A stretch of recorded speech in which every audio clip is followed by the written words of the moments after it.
نحمده ونصلي على رسوله الكريم أما بعد فأعوذ بالله من الشيطان الرجيم بسم الله الرحمن الرحيم قل هو الله أحد الله الصمد لم يلد ولم يولد ولم يكن له كفوا أحد.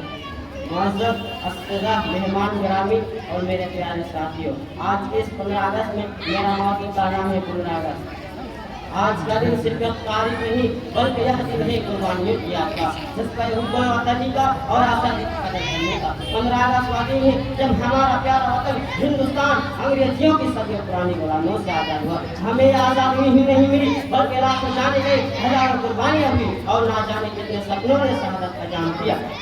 کئی باغیوں کی گولیوں سے، کئی پھانسی کی پھندے پر اور کبھی تحریکوں کے میدانوں میں ہمارے مجاہدین نے اپنی جانیں نچھاور کر دی تاکہ ہم آزادی کے ہوا میں سانس لے سکیں۔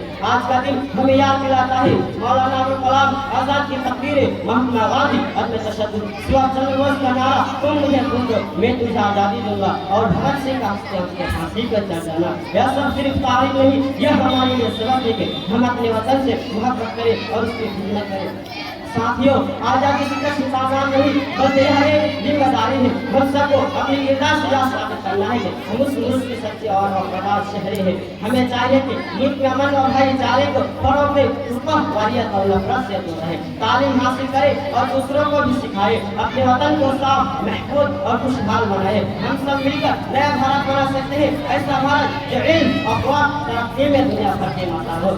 آخر میں دعا کرتا ہوں کہ ہمارا بھارت ہمیشہ آزاد، متحد اور کامیاب رہے۔ میں ایک شعر کے ساتھ اس خطیب کو ختم کرتا ہوں کہ خدا کرے کہ میری عرض پاک پر اترے، خدا کرے کہ میری عرض پاک پر اترے اور خوشگل جسے ہم نے شاہ زوال کروں۔ السلام علیکم ورحمۃ اللہ وبرکاتہ۔